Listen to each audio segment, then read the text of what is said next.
बहुत बहुत स्वागत है आप सभी का आपके अपने YouTube channel Shukla study point में। मैं शिवम शुक्ला आप सभी दोस्तों का हार्दिक स्वागत करता हूं। आज के वीडियो के माध्यम से हम लोग चर्चा करेंगे बीए फिफ्थ सेमेस्टर हिंदी के पेपर 2 के बारे में। और आपको बता दूं हिंदी के पेपर 2 में आपको पढ़ना होता है हिंदी का राष्ट्रीय काव्य। और हिंदी के राष्ट्रीय काव्य का इससे पहले 7 वीडियो ऑलरेडी आपको मिल चुके होंगे। ये 8वां चैप्टर है, यानी कि आज की वीडियो के माध्यम से हम लोग चैप्टर नंबर 8 के बारे में चर्चा करेंगे। चैप्टर नंबर 8 में आपको पढ़ना किसके बारे में? जयशंकर प्रसाद जी के बारे में पढ़ना। जयशंकर प्रसाद जी छायावाद के उन नायकों में से एक हैं, छायावाद के स्तंभों में से एक हैं, छायावाद के ब्रह्मा कहे जाते हैं जयशंकर प्रसाद। और आपको बता दूं जयशंकर प्रसाद छायावाद के प्रवर्तक भी कहे जाते हैं। और जयशंकर प्रसाद की रचना आप कामायनी देखिएगा, एक प्रकार से उसको दूसरा रामचरितमानस की उपाधि भी दी जाती है। ठीक है, साकेत महाकाव्य और एक प्रकार से आप देखिएगा कामायनी महाकाव्य। साकेत महाकाव्य मैथिली क्षण गुप्त का द्विवेदी युग में जिस प्रकार भूमिका निभाता है, भक्ति काल में जो स्थिति रामचरितमानस की आपको मिलती है वही स्थिति आकर के या वही महाकाव्य का एक प्रकार से गौरव आकर के भक्ति मतलब उसमें छायावाद में जयशंकर प्रसाद के काव्यों का होता है। जयशंकर प्रसाद ना केवल एक कवि थे बल्कि जयशंकर प्रसाद एक गद्य लेखक भी हैं। और गद्य लेखन में भी आप देखिएगा उनका कवि रूप दिखाई पड़ता है। जैसे उनके नाटकों के बीच बीच में कुछ गीत आपको मिल जाते हैं। तो उन्हीं में से एक गीत अरुण ये मधुमेह देश हमारा आपके पाठ्यक्रम में संकलित है। और एक गीत आपका है प्रयाग गीत से लिया गया हिमाद्री तुंग तुंग श्रृंग से। तो मतलब कि प्रयाग गीत से लिया गया हिमाद्री तुंग श्रृंग ये कविता है, थोड़ा सा छोटी सी कविता है।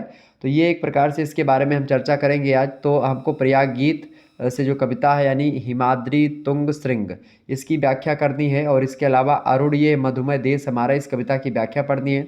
इससे पहले हम थोड़ा सा जयशंकर प्रसाद जी के बारे में जानेंगे कि इनकी कौन कौन सी रचनाएं इन्होंने लिखी हैं। लगभग इन्होंने 25 रचनाएं लगभग लिखी हैं।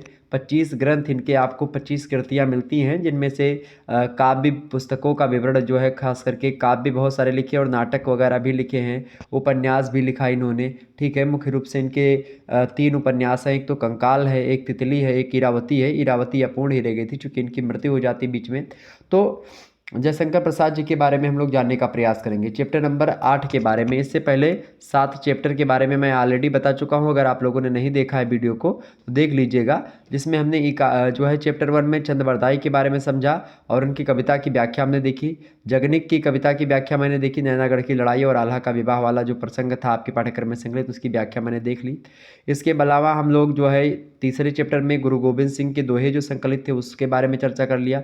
फिर महाकवि भूषण जो है रीतिकाल से उनके भक्तिकाल और रीतिकाल के राष्ट्रीय काव्य में खासकर गुरु गोविंद सिंह और भूषण ये राष्ट्रीय काव्य की विचारधारा से है। तो इन दोनों की जितने भी मतलब कि आपके पाठ्यक्रम में कविताएं संकलित थी उनकी व्याख्या मैंने देख ली और इनके बारे में जान लिया।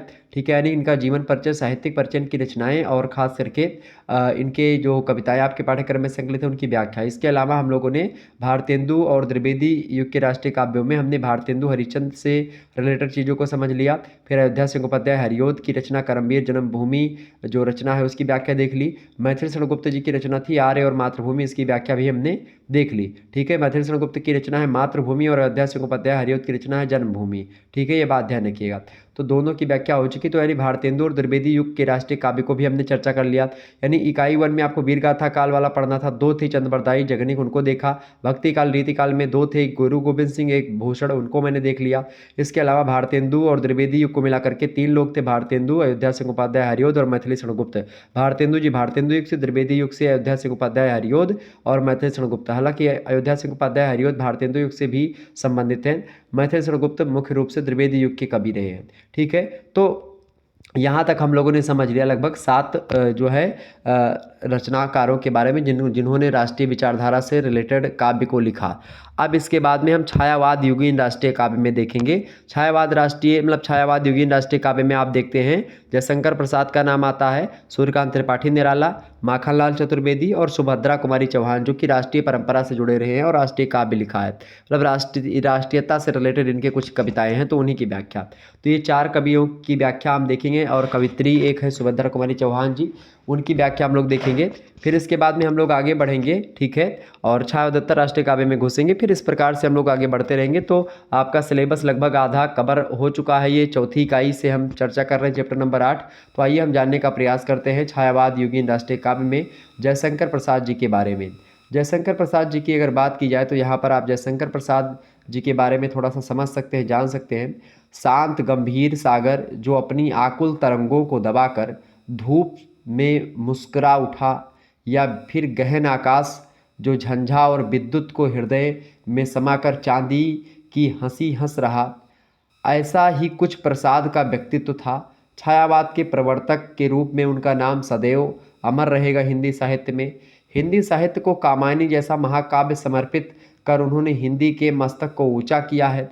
और हिंदी ही नहीं बल्कि आप देखिएगा उस समय के समकालीन विश्व साहित्य में जयशंकर प्रसाद का नाम जो है अग्रगण्य है, उनमें उनका नाम गिना जाता है। जयशंकर प्रसाद जी की अगर बात की जाए तो इनका जन्म हुआ था काशी के एक संपन्न वैश्य परिवार में। 1889 ईस्वी में इनका जन्म होता है। इनके पिता और बड़े भाई जो थे बचपन में ही स्वर्गवासी हो गए थे, बचपन ही उनकी मृत्यु हो गई थी। अल्प अवस्था में ही लाड़ प्यार में पले प्रसाद जी को घर का सारा भार वहन करना पड़ा। जब इनके पिताजी और इनके बड़े भाई का देहांत हो जाता है तो ऐसी स्थिति में, चूँकि जब ये शुरुआती दौर में पैदा मतलब जब ये थे छोटे थे जयशंकर प्रसाद, तो इनको प्रेम मिला, इनको एक प्रकार संपन्न वैश्य परिवार में पैदा हुए थे। लेकिन फिर धीरे धीरे आर्थिक स्थिति भी इनकी बिगड़ती जाती है। स्कूल शिक्षा छोड़ करके घर पर ही अंग्रेजी, हिंदी, बंगाली और संस्कृत का ज्ञान जो है प्राप्त कर लेते हैं। ये घर पर ही, आप सोचो कितनी भाषाओं का, आज आप एक भाषा नहीं पढ़ पा रहे हैं। हिंदी की आपके पाठ्यक्रम में जो संकलित कविताएं उसको नहीं पढ़ पा रहे हैं। अंग्रेजी, हिंदी, बंगाली और संस्कृत सभी का ज्ञान प्राप्त कर लिया। आप इनकी रचनाओं को देखिएगा, इनके ऐतिहासिक नाटकों को पढ़िएगा तो मज़ा आ जाएगा एकदम से। कभी पढ़िए समय निकाल करके। तो अपने पैतृक कार्य को करते हुए भी उन्होंने अपने अंदर काव्य प्रेरणा को जीवित रखा। उनका मन भाव जगत के पुष्प चुनता और जिसे वे दुकान के बही के पन्नों पर संजो दिया करते थे। दुकान भी इनके एक प्रकार से हुआ करती थी। सुघनी साहू परिवार से बिलोंग करते थे। सुघनी साहू परिवार मतलब होता है कि ऐसा परिवार जहाँ पर सुघनी तम्बाकू का नाम होता है, सुघनी कहा जाता है, ठीक है। तो सुघनी बनाते मतलब तम्बाकू बनाया करते थे। तो एक वैश्य परिवार में थे तो तम्बाकू वगैरह का काम जो है हुआ करता था व्यापारिक दृष्टिकोण से। और इस प्रकार से दुकान भी थी, ठीक है, चूँकि साहू के घर के तो दुकान जाहिर सी बातें होगी। उनका जीवन बहुत सरल था। सभा सम्मेलनों में भीड़ से वे दूर रहा करते थे। वह बहुमुखी प्रतिभा के कलाकार व्यक्ति थे जयशंकर प्रसाद जी, और भगवान शंकर के बहुत ज़बरदस्त उपासक थे, शिव के उपासक थे। कामायनी पर उनको हिंदी साहित्य सम्मेलन ने मंगला प्रसाद पुरस्कार जो है उसे सम्मानित किया था जयशंकर प्रसाद जी को। किस रचना पर? कामायनी महाकाव्य पर। बहुत ज़बरदस्त रचना कामायनी, मैंने तो पढ़ा उसको, ठीक है। अत्यधिक श्रम तथा जीवन के अंतिम दिनों में आप खरीद लीजिएगा, 80-90 रुपए की आती कामायनी महाकाव्य। पढ़ेंगे एक बार जयशंकर प्रसाद को जाना तो कामायनी महाकाव्य एक बार पढ़ डालिएगा, आप मज़ा आ जाएगा। अत्यधिक श्रम तथा जीवन के अंतिम दिनों में राज्य क्षमा से पीड़ित हो जाते हैं, और इसी के कारण से जब इनको ये रोग हो जाता है, इसके कारण से 14 नवंबर 1937 ईस्वी को मात्र 48 वर्ष की अल्प आयु में ही प्रसाद जी का स्वर्गवास हो जाता है और इनका देहांत हो जाता है। आपको बता दो प्रसाद जी मात्र 48 वर्ष जरूर जिए हैं, लेकिन उसी 48 वर्षों में बहुत सारा काम ऐसा कर गए जिससे हिंदी साहित्य उनको कभी भी भुला नहीं सकता है, और उनकी आत्मा आज भी हम लोगों के जहन में बैठी हुई है। हम लोग उनको एक प्रकार से अपना आदर्श मान करके आगे बढ़ते हैं। हालांकि वो और बात है कि कुछ आलोचकों ने एक प्रकार से इनकी महत्ता को उतना ज़्यादा नहीं समझा, लेकिन फिर भी इनको नकार भी नहीं पाए। आचार्य रामचंद्र शुक्ल जैसे आलोचक और इतिहासकार, जो कि महान आलोचक और महान इतिहासकार हैं, वो भी जयशंकर प्रसाद को नकार नहीं पाते हैं। हालांकि कुछ छायावादियों पर वो तर्क एक प्रकार से उनका खंडन करते हैं, बताते हैं कि भाई ये चीज़ थोड़ा उतना ज़्यादा उचित नहीं है, लेकिन फिर भी वो इनका समर्थन भी करते हैं। तो कहीं ना कहीं पे अपने वर्चस्व को कायम रखने में छायावाद एक प्रकार से लगभग आप देखिएगा 1918 से लेकर के 1937 तक चला। अब आप सोचो ऐसी स्थिति में, जिस स्थिति में भारत का समाज लगातार परिवर्तित हो रहा था, जिस समय भारत में एक प्रकार से शोषक शोषित वर्ग की विचारधारा चलने लगी थी, जिस समय भारत में मार्क्सवाद के भी पुट जो है धीरे धीरे आने लगे थे, जिस समय आप देखते हैं कि जो है अंग्रेजों का बोलबाला था, भारत औपनिवेशिक चंगुल में जकड़ा हुआ था, उस समय जयशंकर प्रसाद जो है लिख रहे थे। तो ऐसी स्थिति में छायावाद में बात करना जरूरी है। छाया में मतलब कि कहते कुछ और हैं, इशारा कुछ और होता था, इस प्रकार से कुछ बातें किया करते थे, ठीक है। और खुद मिलाकर के दुख इनके जीवन में रहा। छायावादी रचनाकारों में आप देखिएगा दुख बहुत बड़ी फैक्टर बहुत बड़ा फैक्टर के रूप में सामने आता है। तो वही चीज़ इनके समक्ष भी थी, चाहे निराला हो, चाहे जयशंकर प्रसाद हो, चाहे महादेवी वर्मा जी हो, या फिर आप देखिए आंसू जैसा एक प्रकार से रचना लिखी किसने? जयशंकर प्रसाद ने। हिंदी साहित्य में आंसू रचना को मेघदूत कहा जाता है। हिंदी साहित्य का मेघदूत एक प्रकार से मतलब कि वो बहुत ज़्यादा एक प्रकार से क्या है, शोक टाइप की रचना है, बहुत ज़्यादा उसमें इस करुणा कलित हृदय में विकल लागनी बजती। ठीक है, तो ये जयशंकर प्रसाद कहते हैं। निराला जी कहते हैं कि दुखी ही जीवन की कथा रही, क्या कहूँ जो आज तक नहीं कही। उधर महादेवी जी कहती हैं कि मैं नीर भरी दुख की बदली, क्रंदनों में चिर निस्पंद बसा, नयनों में दीपक से जलते, पलकों पर निर्झड़ी मचली। इस प्रकार से वो कहती है। तो यहाँ पर एक मात्र पंत हैं जो कि एक प्रकार से प्रकृति में रमे हुए हैं और प्रकृति प्रेम के अलावा उनको और ज़्यादा चीज़ें नहीं अच्छी लगती है, क्योंकि वो कहते हैं कि सबसे पहली चीज़ या सबसे अच्छी चीज़ ये है कि प्रकृति से ही हमने सीखा है, और सबसे पहली चीज़ जो भी हमने सीखी वो प्रकृति से ही सीखी। तो इसलिए प्रकृति हमारा गुरु है, और ऐसी स्थिति में कवि के दिमाग से प्रकृति कैसे छूट सकती है। तो प्रकृति के सुकुमार कवि हैं वो। ठीक है, देखिए रचनाओं में प्रसाद जी सर्वोत्तरमुखी मतलब कि सर्व प्रतिभा संपन्न थे और सर्वोत्तरमुखी थे और प्रतिभा के व्यक्ति थे। उन्होंने लगभग 27 रचनाओं को लिखा, 27 रचनाएं इनकी हैं। इनमें से प्रमुख काव्य जो है कुछ इस प्रकार से लिखे, जैसे कि काव्य ग्रंथ में महाकाव्य है कामायनी। कामायनी जो है ये महाकाव्य छायावादी काव्य का कीर्ति स्तंभ है, और इस महाकाव्य में मनु और श्रद्धा के माध्यम से मानव को हृदय यानी श्रद्धा जो है वो हृदय का प्रतीक है, और बुद्धि जो है ईड़ा का प्रतीक है, मतलब ईड़ा बुद्धि का प्रतीक है।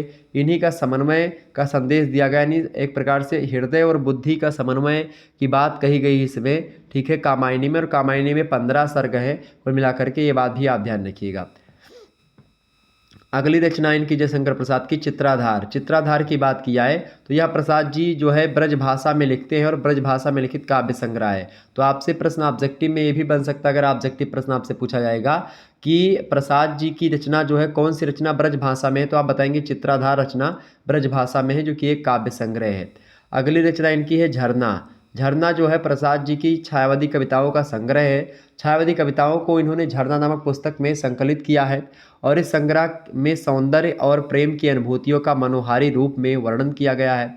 आपको बता दूं कि प्रसाद जी ना केवल कवि थे बल्कि एक लेखक भी थे, साहित्यकार भी थे, नाटककार अच्छे हैं ये। इसके अलावा ये एक प्रकार से उपन्यासकार भी हैं, कहानीकार भी हैं। तो इन्होंने नाटक भी कई सारे लिखे, कई सारी कहानियाँ लिखी। नाटकों में प्रसाद जी की बात की जाए तो इन्होंने लिखा नाटककार के रूप में उन्होंने चंद्रगुप्त नाटक लिखा, ऐतिहासिक नाटककार है खास करके, अगर मैं बोलूँ एक शब्द में जयशंकर प्रसाद तो बड़ी अच्छी बात होगी।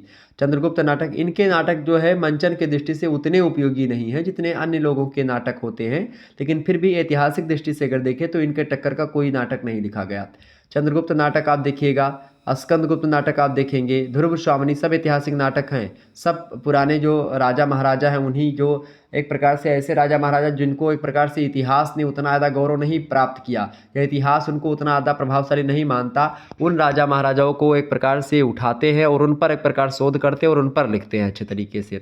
जन्मेजय का नाग यज्ञ, जन्मेजय कौन था? जन्मेजय का नाम आप लोगों ने सुना होगा, राजा परीक्षित के पुत्र थे जन्मेजय, और उन्होंने नाग यज्ञ करवाया था। जब क्या हुआ कि राजा परीक्षित जो थे वो अभिमन्यु के पुत्र हैं, अभिमन्यु के पुत्र हैं, अभिमन्यु और उत्तरा की विवाह हुआ था, और उत्तरा के गर्भ से हुए थे वो परीक्षित। तो परीक्षित जो है वो एक प्रकार से एक राजा बनते हैं और बहुत सबल राजा होते उस समय जो है, और उस समय कलयुग का भी आगमन होता। तो ऐसी स्थिति में कलयुग इनके, वो लंबी कथा है लेकिन कलयुग जो है इनके सर पर आकर के बैठ जाता है। और ऐसी स्थिति में चूँकि कलयुग ने स्थान मांगा कि हमको 3-4 स्थान दे दो, तो कहाँ? सोने में, और जहाँ मदिरा लोग पान करते हो, जहाँ वैश्यागमन होता हो, वहाँ तुम चले जाओ।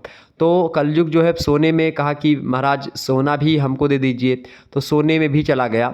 ठीक है, कलयुग। अब सोने में चूंकि राजा सोने का मुकुट पहने थे तो राजा के सर पर ही कूद करके वो चढ़ करके बैठ गया।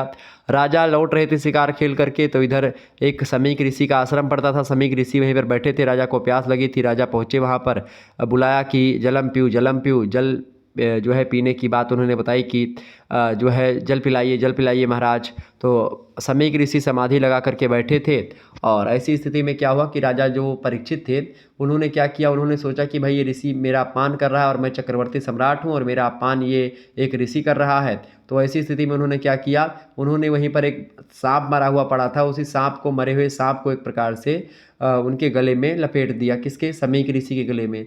अब क्या हुआ, समीक ऋषि गले में लपेट करके राजा घर चले आते हैं। इधर जो है एक ऋषि का पुत्र जो है देखता है कि समीक ऋषि के गले में मरा हुआ सर्प लपेटा गया है, और उसने देख लिया कि राजा परीक्षित ने या फिर किसी ने भी लपेटा, मतलब ये नहीं देखा कि किसने लपेटा, लेकिन ये देखा कि लपेटा गया है। अब वो जा करके समीक ऋषि के पुत्र थे श्रृंगी ऋषि, जो कि बहुत ही एक प्रकार से प्रतापी ऋषि थे, पूजा पाठ खूब किया करते थे बचपन से ही, और ज़्यादा उम्र के थे नहीं, लगभग वही 18-20 साल की उम्र रही होगी, पतला पतला लड़का था वही श्रृंगी ऋषि। तो नदी में स्नान कर रहे थे वो, और तुरंत जा करके जब समीक ऋषि जा करके बताते हैं, मतलब समीक ऋषि के बारे में बताता है वो ऋषि पुत्र, तो श्रृंगी ऋषि अपने पिता का इस प्रकार से जब देखते हैं तो वो वहीं से जल उठाते हैं और तुरंत श्राप दे देते हैं, और श्राप देते हैं कि जिस किसी ने भी एक कुकर्म किया है हमारे पिता के साथ, यही सर्प जो है, जो मरा सर्प लपेटा है, यही सर्प जो है तक्षक के रूप में आएगा और क्या करेगा, 7वें दिन, आज के 7वें दिन आपका एक प्रकार से वो आपको दंड देगा, आपको डसेगा। ठीक है, तो ये श्राप दे दिया उन्होंने, जल का छिड़काव कर दिया, और तुरंत जो है राजा परीक्षित को ये श्राप जो है लग भी गया, चूंकि ब्रथाना जाय दो ब्रह्म ऋषि बानी, इंद्र कुलिस्मम सूल विशाला काल दंड हरि चक्र कराला, जो इनकर मारा नहीं मरई विप्रद्रोह पावक सो जरई। तो इस प्रकार की बातें। तो अब उस समय के ऋषि मुनि बहुत ज़्यादा पावरफुल भी हुआ करते थे, तुरंत श्राप दे दिया, और श्राप जो है एक प्रकार से, तब तक समीक ऋषि के पास आए लोगों ने उस सांप उतारा, तो देखा कि समीक ऋषि को पता चला कि भाई जब श्राप दे दिया गया, तो समीक ऋषि जाते हैं राजा परीक्षित को एक प्रकार से समझाने के लिए, मनाने के लिए कि राजा गलती हो गई, बहुत बड़ी गलती हो गई हमारे पुत्र से। अब पुत्र को पता नहीं था कि राजा को श्राप दे दिया मैंने, और राजा परीक्षित चूँकि चक्रवर्ती सम्राट थे, बहुत ज़्यादा एक प्रकार से प्रजावत्सल शासक थे उस समय, और उनको श्राप दे दिया। तो जाते हैं फिर वहाँ पर, फिर होता है कि भाई अब श्राप का निवारण कैसे किया जाए, तो फिर इकट्ठा होते 88,000 ऋषियों को बुलाया जाता है, उनमें से सुखदेव स्वामी होते हैं, वो कथा सुनाते हैं राजा परीक्षित को, और श्री सत्यनारायण भगवान, मतलब वो श्रीमद् भगवत कथा जो होती है उसको सुनाया जाता है, और बाद में तक्षक आता है उनको काट लेता है। अब यहाँ पर तब क्या होता है, जब तक्षक उनको राजा परीक्षित को काट लेता है, तो उनके पुत्र जो होते हैं जन्मेजय, परीक्षित के पुत्र है जन्मेजय, जन्मेजय जो है एक प्रकार से गुस्सा होते हैं कि सांप ने मुझे, तक्षक ने काटा है आकर के हमारे पिताजी को, पिताजी का देहांत हो गया।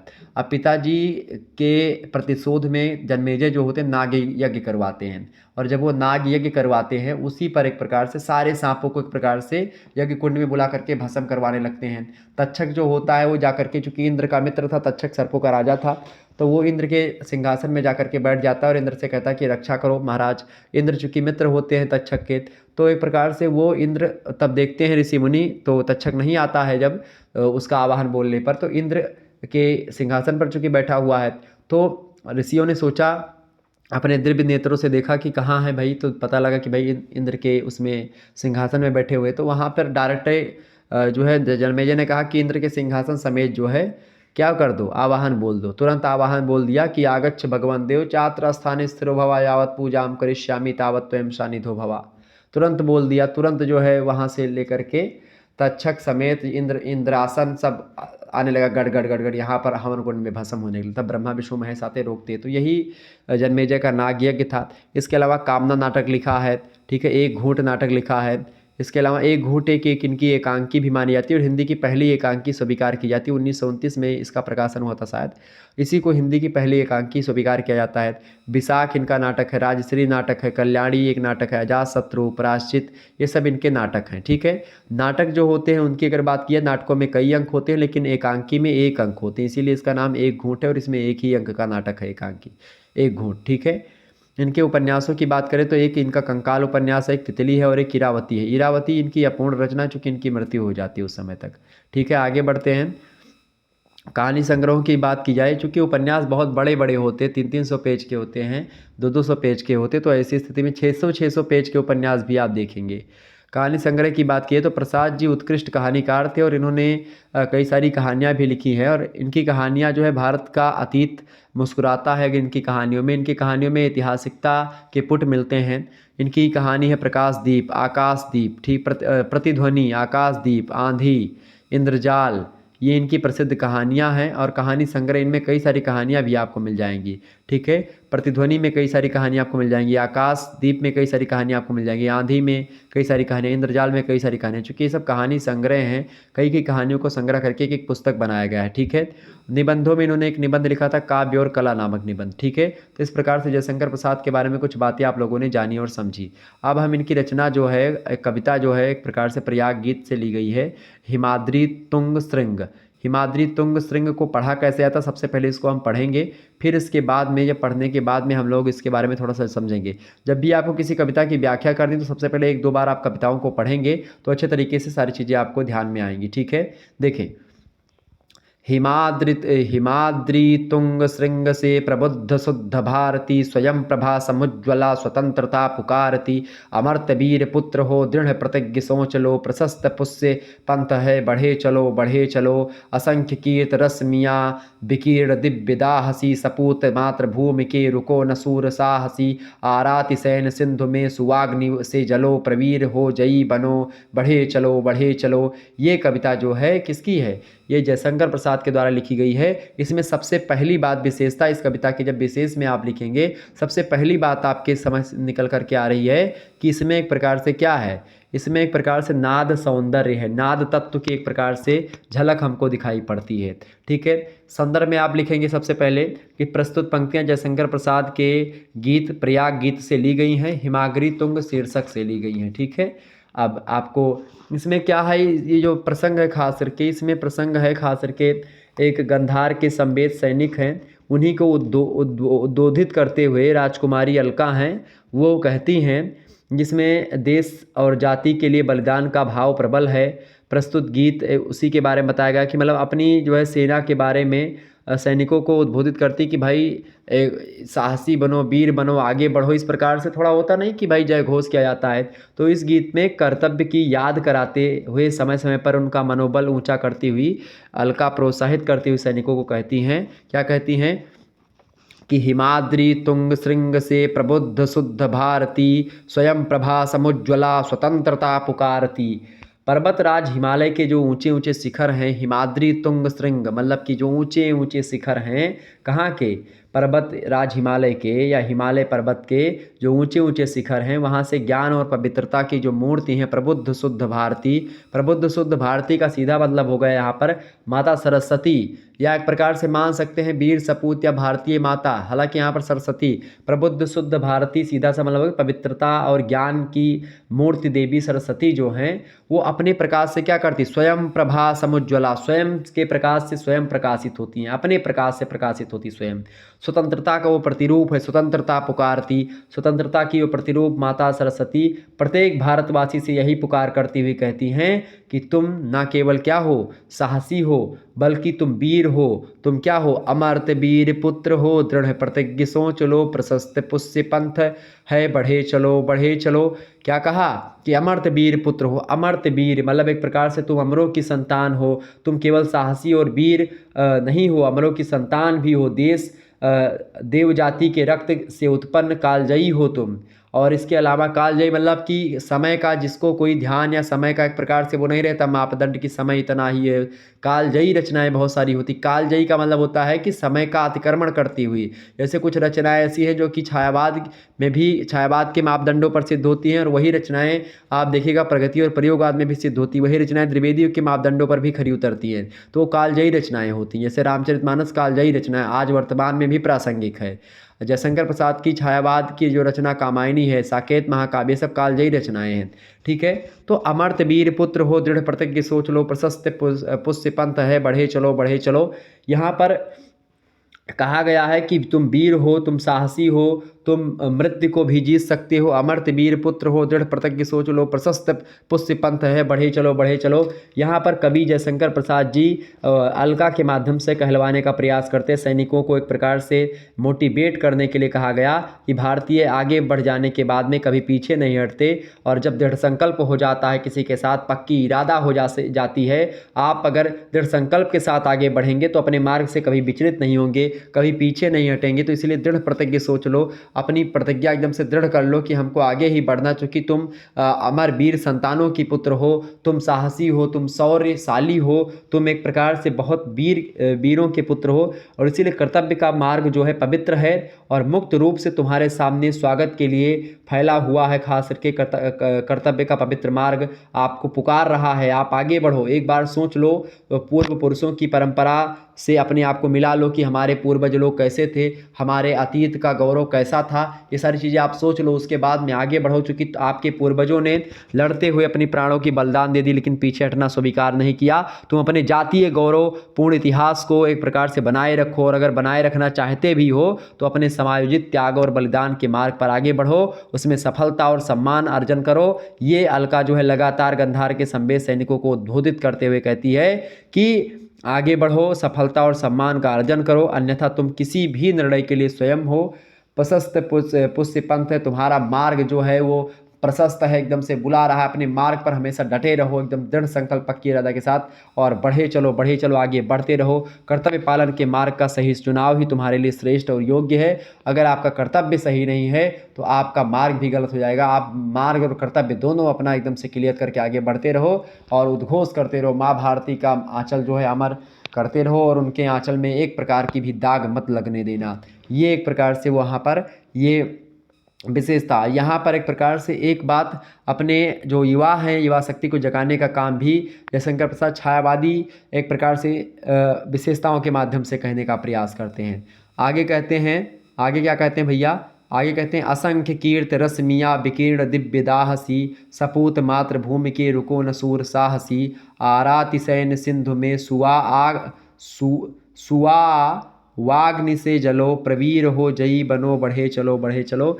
यहाँ पर कहा गया कि तुम जिन पूर्वजों की संतानें हो, असंख्य कीर्त रश्मिया विकीर्ण दिव्य दासी, सपूत मातृभूमि के रुको न सूर साहसी, तुम मातृभूमि के सपूत हो। तुम्हारे पूर्वजों की तुम ऐसे पूर्वजों की संतानें हो कि उनकी यश गाथाएं अपने दिव्य प्रकाश से आज भी मानव जाति का लगातार निर्देशन कर रही हैं, डायरेक्शन दे रही हैं। तुम उनके यश के दिव्य मार्ग पर आगे बढ़ो, नित्य प्रकाशित हो, अर्जन करो, नए नए जो है मुकाम हासिल करो। तुम देश के सच्चे सपूत हो। सपूत मातृभूमि, एक होते हैं सपूत, एक होते हैं कपूत। तो पूत कपूत तो का धन संचय, पूत सपूत तो का धन संचय। मतलब अगर पूत सपूत होगा तो कमा खा लेगा, पुत्र कपूत होगा तो आप कितना भी कमाए होगे सब खर्च कर देगा, मांस मदिरा या तमाम प्रकार की चीज़ें खा करके नष्ट कर देगा सब। मांस मदिरा पान करते हैं बहुत सारे लोग, हालांकि मांस खाना उतना आदा वो नहीं है, लेकिन मदिरा पी करके लोग घर में मार करते हैं, झगड़ा करते हैं, लड़ाई करते हैं, तो ये सारी चीज़ें हो जाती हैं। हालांकि मेरे लिए भाई दोनों एक प्रकार से वर्जित है, मैं कुछ भी चीज़ें नहीं करता हूँ, सारी चीज़ें मेरे लिए तो भाई। लेकिन अब क्या है, अब अगर आप ऊंचे लेवल पर सोचे तो भाई लोग भाई उनकी मर्जी उनकी इच्छा, जो मर्जी वो करे। लेकिन अगर एक नैतिकता के रूप में सोचे तो ये चीज़ें गलत है, क्योंकि जब मनुष्यों को ज्ञान नहीं था कोई चीज़ खाने का तब लोग ऐसा करते थे। आज ज्ञान है, लोगों को साग सब्जी के बारे में पता है, लोगों को ये भी पता है कि खाना कैसे बनता, सारी चीज़ें पता है, तो उसको आप सेवन नहीं करते हैं। आप नाना प्रकार के जीव हत्या में भिड़े हुए हैं, तमाम प्रकार की, हालांकि आप नहीं करते हैं, दुकानदार करते हैं, फिर जो मारते हैं वो करते हैं, वो सब अलग बातें हैं। एक हद तक कुछ हद तक चीज़ें सही भी हैं, क्योंकि बहुत सारे लोग इसके लिए तर्क देते। तो मांस खाना या ना खाना वो अलग मैटर है, लेकिन मदिरा पान करना तो हर मामले में गलत है ना। ये तो भाई वैज्ञानिक लोग भी कहते हैं, बड़े बड़े लोग भी कहते हैं। तो ऐसे में मेरे कहने से किसी को बुरा नहीं लगना चाहिए, ठीक है। तो देखिए, सपूत मातृभूमि के रुको न सूर साहसी, आराति सैन सिंधु में सुवाग्नि से जलो, प्रवीर हो जयी बनो, बढ़े चलो। यहाँ पर कवि कहता है कि कर्तव्य का निश्चय हो चुका है, पूर्वजों के कर्तव्य पथ पर आगे बढ़ो, अच्छे कीर्ति अर्जित करो, शत्रु की विशाल वाहिनी सेना जो है उससे विचलित ना होना। ये मतलब अगर विचलित हो गए तो ये तुम्हारे स्वभाव के प्रतिकूल है। तुम्हारा स्वभाव का अनुकूल ये है कि आप जो है उनका डट करके सामना करो। तुम बाड़ो ज्वाला के समान आगे बढ़ो। तो क्या है, सुआव अग्नि मतलब होता है बड़वा नल अग्नि, एक प्रकार से बहुत तीव्र अग्नि के समान आगे बढ़ो, बड़वा नल की भांति आगे बढ़ो। जिस प्रकार से भगवान श्री रामचंद्र का बाण जो है समुद्र को सुखाने के लिए एकदम से तत्पर हो रहा था, और रण तो उसी प्रकार से अपने रण कौशल को आगे करो और आगे बढ़ो, पौरुष और पराक्रम से आगे बढ़ो और उन शत्रुओं को मिटा डालो। वे स्वयं नष्ट हो जाएंगे और तुम सकुशल जीत हासिल कर एक श्रेष्ठ और कुशल योद्धा के रूप में जो है मान पा करके बाद में निखरोगे। लोग आपका जय घोष करेंगे, उद्घोष करेंगे, ठीक है। प्रवीर हो जयी बनो, तुम हमेशा वीर रहो, तुम जयी बनो, तुम्हारी विजय हो। और इसलिए खास करके वो कहते हैं कि तुम सकुशल जीत हासिल कर एक श्रेष्ठ और कुशल योद्धा के रूप में मान पाकर के निखरोगे और इसीलिए कर्तव्य के मार्ग पर बिना विलंब के आगे बढ़ो और अपनी जातीय परंपरा की रक्षा करो। बढ़े चलो और आगे बढ़ते ही रहो, कभी रुकना नहीं है।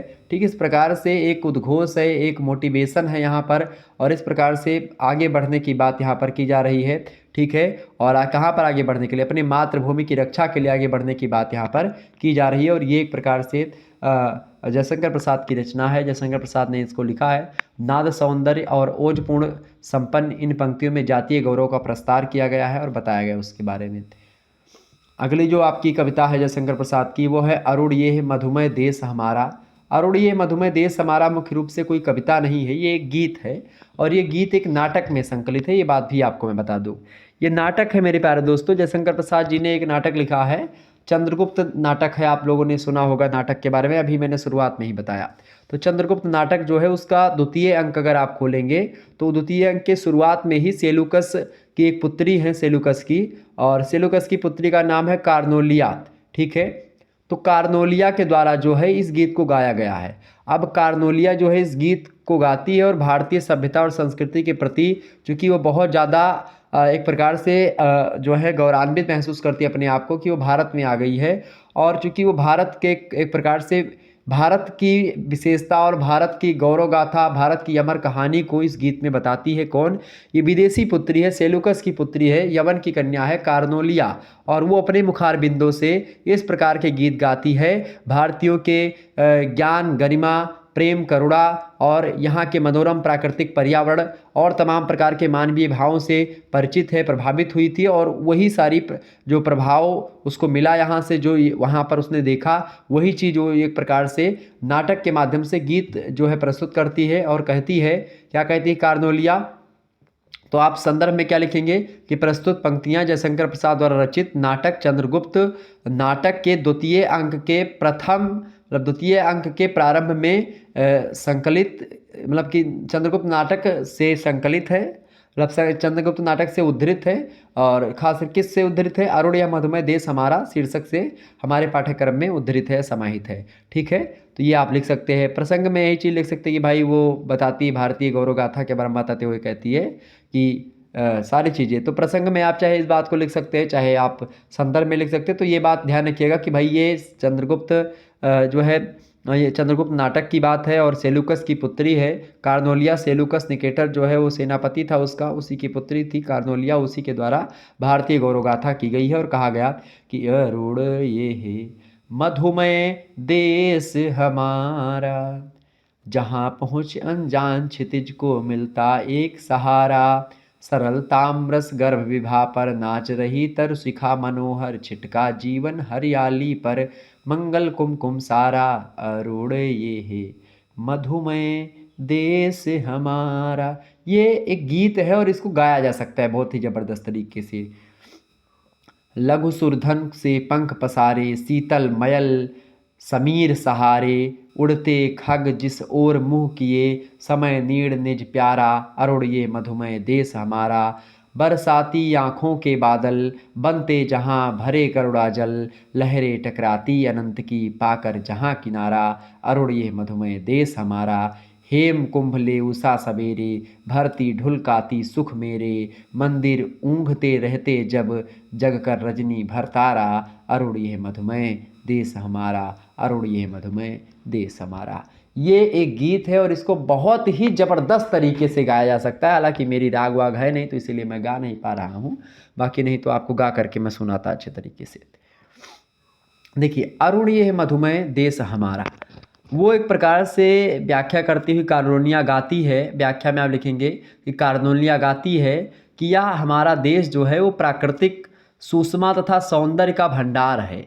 आप सूर्य की यहाँ पर क्या होती है? अरुण ये है मधुमय देश हमारा। यहाँ पर इस देश में क्या होता है कि सूर्य की सुनहली किरणों के कारण से प्राकृतिक सुषमा बढ़ जाती है, मधुमय हो जाती है। संसार के कोने कोने से जहाँ पहुँच अनजान क्षितिज को मिलता एक सहारा। संसार के तमाम लोग जो है कोने कोने से ज्ञान जिज्ञासु यहाँ पर आकर के ज्ञान प्राप्त करते हैं और यह देश जिज्ञासुओं को सहारा भी देता है। हर एक अनजान को एक प्रकार से जानकार बनाता है और हर एक बहुत सारे विदेशी यात्री आए यहाँ पर रुक करके उन्होंने पढ़ाई करी, यहाँ से उन्होंने बहुत कुछ सीखा और बहुत कुछ सीख करके वो आगे बढ़े। तो कहीं ना कहीं पे ये जो अपना देश है, ये भारत जो देश है, यहाँ पर एक प्रकार से सभी जितने प्रकार से ज्ञान पिपासु और जिज्ञासु व्यक्ति होते हैं, सब का ज्ञान और सबकी जो इच्छाएं होती हैं आकर के यहाँ पर सब संपन्न हो जाती, सारी इच्छाएं खत्म हो जाती हैं। ऐसा देश है भारत देश। ठीक है, आगे कहती है कि सरल ताम्रस गर्भ विभा पर नाच रही तरसिखा मनोहर, छिटका जीवन हरियाली पर मंगल कुमकुम सारा। और उन्हें यहाँ पर जो व्यक्ति यहाँ पर आते हैं उनको यहाँ पर आभास होता है। कार्नोलिया कहती है भारत के प्राकृतिक सौंदर्य से प्रभावित होकर के और भाव विभोर हो जाती है और ऐसी स्थिति में वो कहती है कि इस देश में प्रातःकालीन सूर्य जो है वृक्षों की फुनगियों की हरियाली पर अपनी लालिमा बिखेरता है, छिटका जीवन हरियाली पर मंगल कुमकुम सारा। और ऐसा लगता है कि वो लालिमा जो है वो वृक्षों की शाखाओं से छन करके जब सूर्य की किरणें कमलों पर अपनी कांति बिखेरती हैं तो ऐसा लग रहा है मेरे प्यारे दोस्तों कि क्या हो रहा है, मानो वे सरल ताम्रस गर्भ विभा पर नाच रही तरसिखा मनोहर। ऐसा लग रहा है कि वो क्या कर रही हैं, वो पुष्पों पर नृत्य कर रही हैं। ऐसी किरणें जब कमलों पर पड़ती हैं वो, तो ऐसा लग रहा है कि वो डांस कर रही हैं, नृत्य कर रही हैं पुष्पों पर वो किरणें, और जीवन की हरियाली पर मांगलिक कुमकुम मंगल कुमकुम सारा बिखेर रही हैं। हरियाली एक प्रकार से बिखर करके मांगलिक कुमकुम बिखर गया हो, ऐसा लग रहा है। कुमकुम का चंदन होता है, कुमकुम चंदन होता है, ठीक है, कुमकुमोक्ता सुशोभिता, ठीक है, अक्षता युक्त सुरश्रेष्ठा कुमकुमोक्ता सुशोभिता। तो कुमकुम केसर ये सब भगवान पर चढ़ाए जाते हैं। तो ऐसा लग रहा है कि मांगलिक कुमकुम जो कि एक प्रकार से पूजा पाठ में काम आता है, वो कुमकुम जो है सूर्य की किरणें जो है उस कुमकुम की भांति लालिमा किरणें, जो लाल लाल किरणें सूर्य की आ रही हैं, वो पूरी की पूरी हरी हरी पत्तियों पर इस प्रकार से बिखर जा रही हैं कि ऐसा लग रहा है कि कुमकुम किसी भगवान या किसी देवी देवता पर चढ़ाया गया हो और वृक्षों की शाखाओं से छन करके सूर्य की किरणें जो है इस प्रकार से पड़ रही हैं। तो सरल ताम्रस गर्भ विभा पर नाच रही तरसिखा मनोहर, छिटका जीवन हरियाली पर मंगल कुमकुम सारा। मतलब जब सुबह होती है, प्रातःकालीन सूर्य वृक्षों की फुनगियों की हरियाली पर अपनी लालिमा बिखेरता है, उसी समय का यहाँ पर इन दो पंक्तियों में वर्णन किया गया है। आगे वो कहती है कार्नोलिया आगे कहती कि सुर लघु सुरधन, लघु माने होता है छोटा, सुरधन का मतलब होता है, सुर माने होता है देव, ठीक है, धनु माने होता है धनुष। अब सुर में धनुष किसके पास है और आकाश में धनुष उगने की बात कौन करता है, इंद्र धनुष उगती है, तो वही, ठीक है, रेनबो की बात यहाँ पर हो रही। लघु सुरधन से पंख पसारे, शीतल मलय मलय समीर सहारे, ठीक है। अब यहाँ पर एक प्रकार से सुगंधित वायु जो है, मलय सुगंधित एक प्रकार से मलयाचल संभूत चंदेन विमिश्रतेन, मलयाचल माने एक प्रकार से जहाँ की वायु भी मधुर होती है, सुगंधित होती है, ठीक है, महकती है। तो शीतल शीतल सुगंधित हवा जो है वो बहती है और मनुष्य ही नहीं पशु पक्षी भी इस देश से प्रेम करते हैं और इसलिए दूर दूर के विभिन्न पक्षी जो हैं वो अपने पंखों को एक प्रकार से इस प्रकार से पसार करके आ रहे हैं। ऐसा लग रहा है मानो वो एक प्रकार से इंद्रधनुष बना करके आ रहे हैं, अपने इंद्रधनुषी पंखों को पसार करके सुगंधित वायु के सहारे इस देश की ओर ही आते हैं, मानो यह देश उनका नीड़ हो। नीड़ माने क्या होता है, घोंसला, निज प्यारा, नीड़ निज प्यारा मतलब उनका खुद का घोंसला हो और प्यारा प्यारा घोंसला हो। वो समझ करके कहाँ पर आते, भारत में उड़ते खग जिस ओर मुँह किए, मतलब भारत की ओर ही मुँह करके जितने भी पशु पक्षी होते हैं वो अपने इंद्रधनुषी पंखों के सहारे फैला करके और आकाश मार्ग में इंद्रधनुष बनाते हुए उड़ करके शीतल शीतल मलय सुगंधित जो हवा होती है उसके सहारे उड़ते हुए उसको लाते हुए और भारत की ओर उड़ते हैं और यहाँ विभिन्न देशों की सभ्यता, संस्कृति, भाषा, वेशभूषा, आचार विचार वाले व्यक्ति सब यहाँ पर आकर के आश्रय पाते हैं। ये होता है भारत देश। इस प्रकार से कार्नोलिया यहाँ पर बताती है। इसके बाद में अगला है, बरसाती आँखों के बादल बनते जहाँ भरे करुणा जल, लहरें टकराती अनंत की पाकर जहाँ किनारा, अरुण यह मधुमय देश हमारा। बरसाती आँखों, कार्नोलिया जो है वो भारत के लोगों की विशेषता बताती हुई आगे गीत में कहती है कि यहाँ के लोग जो है क्या हैं, बरसाती आँखों के बादल बनते जहाँ भरे करुणा जल। मतलब यहाँ के लोग एक प्रकार से करुणा और सहानुभूति जो है इनके मन में बहुत भरी हुई है। वे अपने दुख में ही दुखी नहीं होते हैं बरसाती आँखों के बादल की भांति। मतलब वो अपने दुख में दुखी तो होते ही हैं, बल्कि जीवन या फिर जीव मात्र अगर दुखी होता है, एक चींटी भी मर जाती है तो उसके प्रति भी एक प्रकार से उसके लिए भी दुखी होती है, यानी कि उसके लिए भी उनकी आंखें नम हो जाती हैं, उसके लिए भी उनकी आंखों से एक प्रकार से आंसू टपकने लगते हैं। मतलब अपने दुख में तो दुखी, दूसरों के दुख में दुखी, और अपने सुख में सुखी, दूसरों के सुख में भी सुखी। ये है भारत के लोग, ये है भारत की गरिमा, ये है भारत की अखंडता, ये है भारत का सौहार्द, ये है भारत की सहानुभूति, ये है भारत की गरिमामय इतिहास, और ये है भारत का एक प्रकार से प्रेम, ये है भारत का एक प्रकार से क्या इमोशन, ये है भारत का भाव, ये है भारत का रिश्ता, ये है भारत के संबंध। ये कार्नोलिया कहती है कि बरसाती आँखों के बादल बनते जहाँ भरे करुणा जल, लहरें टकराती अनंत की पाकर जहाँ किनारा, अरुणोहा मधुमय देश हमारा। वो उनकी आँखों से आंसू निकल ही जाते हैं और वो आंसू एक प्रकार से वाष्प बन करके बादल बन जाते हैं और फिर बरस जाते हैं। मतलब कभी ये यहाँ के लोग एक प्रकार से अपने दुख में दुखी होते हैं, फिर खुशी होते हैं, फिर दुखी होते हैं। मतलब वो एक प्रकार से इनकी आंखें यहाँ पर हरदम बरसती रहती हैं और बरसाती आंखों के बादल की भांति हैं कि बरसी इधर और फिर उधर से उठी लहरें और फिर बादल बना, फिर बरसा, फिर उठी। इस प्रकार से दुख यहाँ के लोगों को मिलता है और खुशी भी मिलती है। यह वह देश है जहाँ संसार से आने वाली लहरें जो होती हैं किनारा पा करके शांत हो जाती हैं। यह वह भारत देश है, मतलब कि दूर देशों से आने वाले जो व्याकुल प्राणी होते हैं सबको यहाँ पर के आकर के सहारा मिलता है। लहरें टकराती अनंत की पाकर जहाँ किनारा, अरुणिय मधुमय देश हमारा। यहाँ पर अनंत काल से जितने भी एक प्रकार से लोग आए हैं सबको यहाँ पर शरण मिली है। शरणागत दीनानाथ परिपत्रा पारायणे, यहाँ पर शरण दी जाती है। जो है शरण गए पुनिराखी हो, सब अपराध विसार। प्रभु श्री रामचंद्र शरणागत दीनानाथ हैं। वो जब विभीषण आता है, वो दुश्मन का भाई है जानते हुए भी वो आता है यहाँ पर और भगवान श्री रामचंद्र की शरण में आया तो उस भगवान श्री रामचंद्र ने क्या कहा, उन्होंने कहा कि जब हनुमान जी मतलब एक प्रकार से जितने भी सुग्रीव, जामवंत या फिर और तमाम सारे जितने भी लोग थे उन सभी लोगों ने कहा कि भाई ये शत्रु का दूत है, मतलब शत्रु का भाई है, ऐसी स्थिति में इसको यहाँ पर रखना उचित नहीं है, शत्रु की कोई चाल हो सकती है। तो विभीषण के बारे में जब ऐसे लोग कहने लगे तो उसी समय एक प्रकार से कहा किसने, उसी समय रामचंद्र जी ने कहा कि ना ना ना ना, सब लक्ष्मण वगैरह सब बोलने लगे।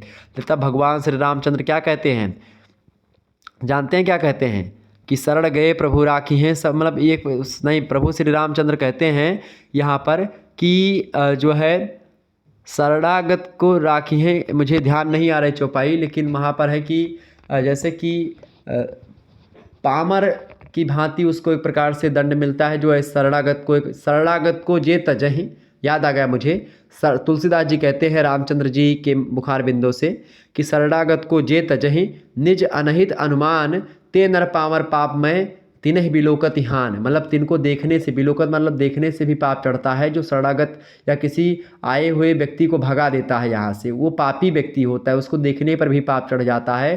शरणागत को जो तज देता है, शरणागत को जे तजहि निज अनहित अनुमान, कि हमारा अहित होगा ऐसे जानते हुए उसको भगा दे। आप देखिए भारतीय ऋषि परंपरा में आप देखिए कि जहाँ पर देवासुर संग्राम चल रहा था और जो शुक्राचार्य हैं इनकी माता जी थी, उनके ऋषि के आश्रम में जितने भी जो है असुर लोग थे वो छिप जाते थे, फिर रात्रि में निकलते थे। तो एक प्रकार से जब वो ऋषि कुटिया में छिप जाते तो शुक्राचार्य के जो पति जो थे और जो एक प्रकार से उनके पुत्र थे, दोनों लोग बड़े तपस्वी थे। ऐसी स्थिति में उनके तपस्या का इतना प्रभाव था कि कोई भी देवताओं का अस्त्र शस्त्र उस एरिया में नहीं एक प्रकार से जा पाता था, तो जो है असुर लोग बच जाया करते थे। तो ऐसी स्थिति में शरणागत उन्होंने दिया। अब वो भाई अब असुर थे फिर भी शरणागत उनको दे दिया, तो उस स्थिति में सारी चीज़ें बताई गई। तो शरणागत के बारे में उसी प्रकार से भारत हमेशा शरणार्थी देश रहा है, चाहे वो पाकिस्तान से कोई लोग आते हैं, चाहे वो भारत के लोग, मतलब उस समय तो भारत पाकिस्तान की नहीं बात हो रही थी, लेकिन फिर भी बांग्लादेश, भारत, श्रीलंका, नेपाल, भूटान, जहाँ से भी या विभिन्न देशों से जितने भी लोग आए हैं, चाहे वो यूनान से आए, वास्को डिगामा आया, या फिर आप तमाम पर पुर्तगाल, तुर्क आए, इंग्लैंड के लोग आए, सभी लोग आए, सभी को यहाँ पर आकर के सहारा मिला, सभी ने यहाँ पर खाया, सभी ने यहाँ पर कमाया, सभी ने भारत देश को लूटा, यहाँ से सोने की चिड़िया को लूट ले गए। तो सारे चीज़ यहाँ पर आकर के सारे दुखियों को शांति प्राप्त होती, सभी सुखी का अनुभव करते, सभी को एक प्रकार से लाभ होता है। हेम कुंभ ले उषा सवेरे, भरती लुढ़काती सुख मेरे, मंदिर ऊँघते रहते जब जग कर रजनी भरतारा। या प्रसाद जी कार्नोलिया के माध्यम से प्रभातकालीन प्राकृतिक सुषमा का वर्णन कराते हुए कहते हैं कि यहाँ प्रातःकालीन प्रकृति का वर्णन करना मुश्किल है भारत का, क्योंकि जब रात भर चमकने वाले तारे जो होते हैं मस्ती में ऊँघने लगते हैं, मतलब कि एकदम से जमुहाई लेने लगते हैं, सोने के टाइप में होते हैं। हेम कुंभ ले उषा सवेरे, भरती ढुलकाती सुख मेरे। उसी समय क्या होता है, तभी उस समय उषा रूपी सुंदरी जो है, उषा जो प्रभातकालीन जो सूर्य की जो लालिमा होती है, उसी को स्त्री के रूप में, यहाँ पर स्त्री के रूप में ही एक प्रकार सारे कवियों ने लगभग उसको जो है प्रतिपादित किया। तो उषा रूपी सुंदरी जो है वो अपने सूर्य रूपी सुनहरे घड़े को आकाश रूपी कुएं में डुबो करके जल लाती है, ऐसा लग रहा है। भरती ढुलकाती सुख मेरे उषा सवेरे, मतलब हेम कुंभ में, हेम कुंभ मतलब क्या होता है कि भाई वो एक प्रकार से सूर्य रूपी कुंभ जो है, सुनहरा जो घड़ा है, उस सुनहरे घड़े में क्या कर रहे, सुनहरे घड़े को, सूर्य रूपी सुनहरा घड़ा है, उसको आकाश रूपी कुआं है, आकाश एक कुआं है, उसी में सूर्य रूपी सुनहरा घड़ा जो है वो एक प्रकार से डुबो करके और क्या लाती है, सुख बिखेरती है। और एक प्रकार से ये है उषा रूपी सुंदरी। कहने का भाव यहाँ पर ये है कि जब सूर्योदय होता है तो तारे छिपने लगते हैं और चारों ओर सुखद अनुभूति होने लगती, मंदिर ऊँघते रहते जब जग कर रजनी भरतारा। जब एक प्रकार से क्या होता है, जब तारे जो होते हैं एक प्रकार से वो सोने लगते हैं, तारे मस्ती में ऊँघने लगते हैं, तो ऐसी स्थिति में क्या होता है, और एक प्रकार से सुबह की बात होती है, तो उस समय की बात, मंदिर के घंटे भी बजते हैं, तो इस प्रकार से सारी चीज़ें होती है और तारे एकदम से छिप जाते हैं और सूर्य रूपी जब एक प्रकार से जो है वो आगे आता है, जब सूर्य सामने आता है तो सारे के सारे तारे छिप जाते हैं, चंद्रमा भी छिप जाता है और एक प्रकार से ऐसी स्थिति आती, सभी लोग सुखद महसूस करते हैं, चारों तरफ खुशियाँ ही खुशियाँ होती, चिड़िया एकदम से ची ची ची ची करके रट लगाती हैं, मुर्गा मुरैला सब बोलने लगते हैं, तमाम प्रकार की चीज़ें होती हैं, तमाम प्रकार के शोरगुल होती है, मंदिर पे घंटे बजने लगते हैं, तमाम प्रकार की चीज़ें होती। तो इस प्रकार से क्या होता है, ये सब क्या है, ये सब एक प्रकार से भारत का एक प्रकार से सुंदरता का वर्णन किया गया है। और विशेष में आप लिखेंगे भारत देश की विशेषताओं का वर्णन यहाँ पर विदेशी कन्या कार्नोलिया के द्वारा यहाँ पर किया गया है। तो इस प्रकार से ये एक प्रकार से आपकी जो है कविताओं की व्याख्या थी, जिसके बारे में मैंने आपको बता दिया। दो कविताएं प्रयाग गीत से, एक तो हिमाद्री तुंग श्रृंग वाला शीर्षक से, और दूसरी कविता आरोड़िया मधुमय देश हमारा, जो कि चंद्रगुप्त नाटक से लिया गया, द्वितीय अंक से उसके, ठीक है। और इसको कार्नोलिया गाती जो कि सेलुकस की पुत्री है। तो इस प्रकार से इसमें देश की गौरव गाथा है और इस प्रकार से आप लोगों ने देखा। और मैं आपको बताऊंगा बीए फिफ्थ सेमेस्टर का जो एक प्रकार से होम साइंस अगर आपने लिया हुआ है तो होम साइंस का जो चैप्टर नंबर 1 है वो मैंने पढ़ा दिया। पेपर 1 का चैप्टर नंबर 1 वस्त्र निर्माण में बुनाई किसे कहते हैं, बुनाई के बारे में हमने आपको वहाँ पर बता दिया है। तो आप बुनाई वाला चैप्टर ये देख लीजिएगा। धन्यवाद, मिलते हैं फिर नेक्स्ट वीडियो में। तब तक के लिए जय हिंद जय भारत। आप सभी का बहुत बहुत धन्यवाद हमारे से जुड़ने के लिए। इसी प्रकार से अपना प्यार हमेशा बनाए रखिएगा। Good night, I love you. बहुत बहुत धन्यवाद हमारे से जुड़ने के लिए।